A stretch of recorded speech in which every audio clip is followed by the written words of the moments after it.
Hey everybody, today we're going to take an in-depth look at the nefarious Necromancer and try to crack the best path to victory.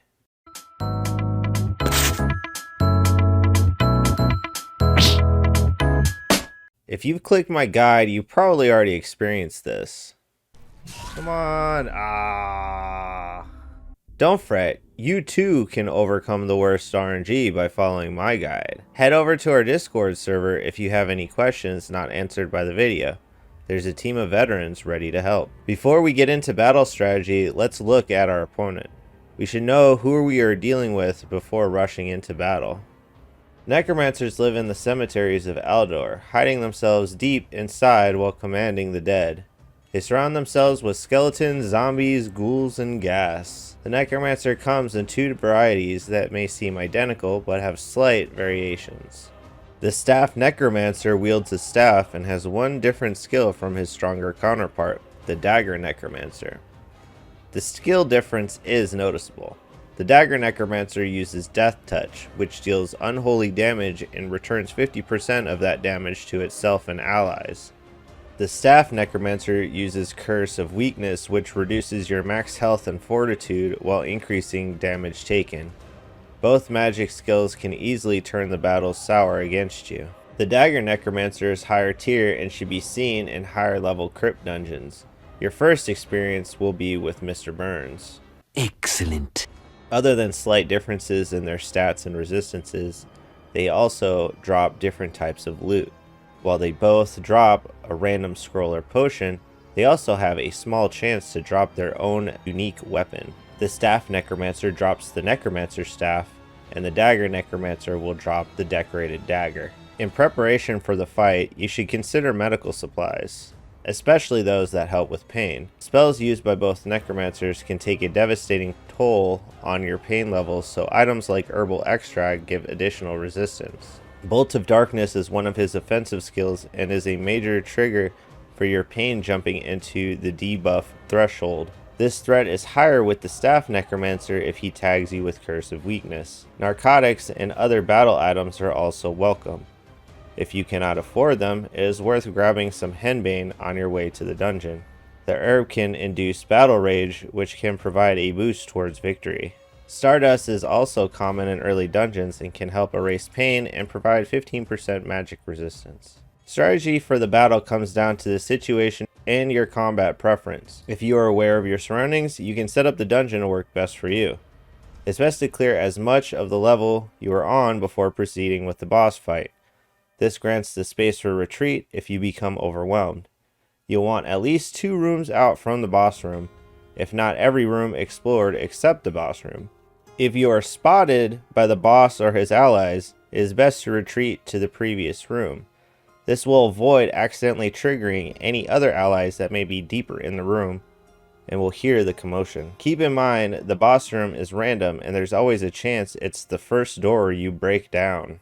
While searching for the boss room, it is best to avoid making noise as much as possible and resist the urge to break jars and break down doors to avoid the boss sneaking up on you. Oh, somebody or lots of buddies.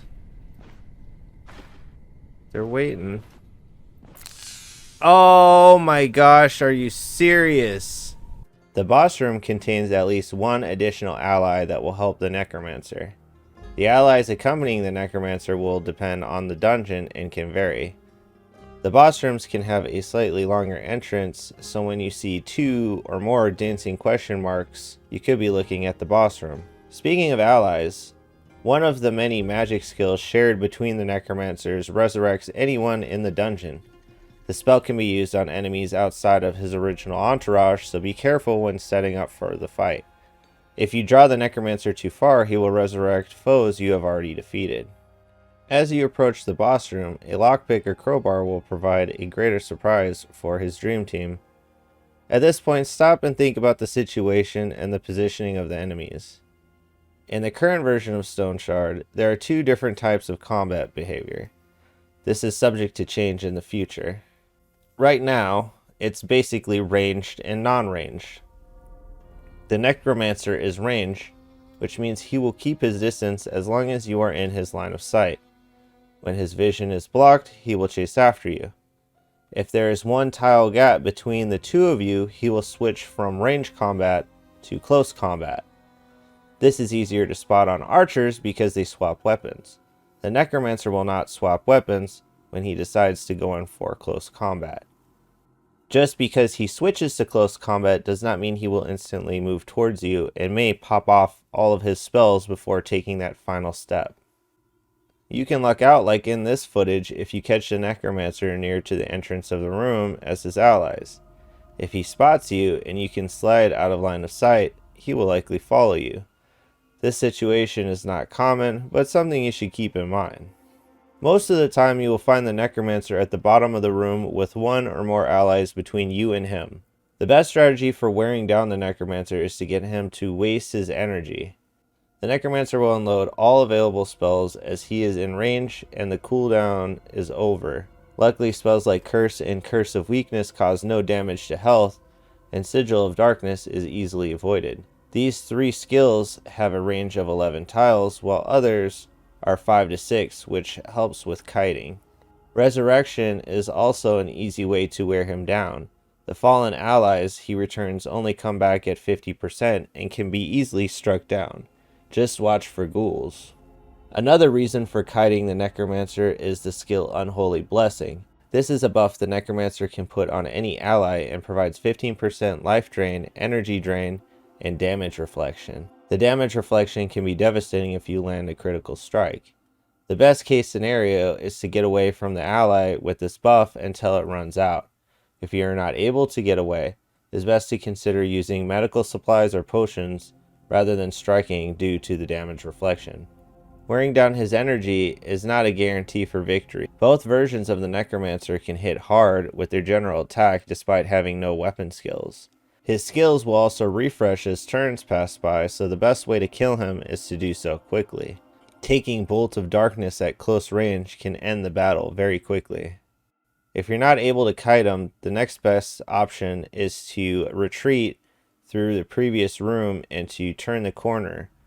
This will allow you to block vision from the boss room, and the Necromancer will advance towards the corridor. From there, you can try to take them on one at a time, keeping in mind that they may swap positions depending on how much damage they have taken. If you are close combat, then make best use of the skills that you have. If you're mace, go for knockback. If you're axe, go for body part damage. If you're ranged, it is best to keep your distance. Using skills like dash or distracting shot can give you an advantage in wearing down the Necromancer as you retreat and fire off arrows or spells. The final calculation in the battle can really go either way. You can set all of this up, wear down the Necromancer's energy, and still get stun locked by a good whack from his staff. Equally, you can be near death, then suddenly land a crushing blow with your axe against the Necromancer's head, debilitating his magic casting skills. If this guide does seem a bit dated or my tips aren't helpful, make sure to leave a comment. And please go visit our Discord server. There are many veteran players there that are happy to answer any question you might have. We have amazing banter as well. The drive of the server is to provide a safe place for helping each other do well at the game. We're over 250 members strong at the recording of this video. You can also follow me on Twitch. Make sure you like and subscribe if you aren't already, and I'll see you on the next one. Peace.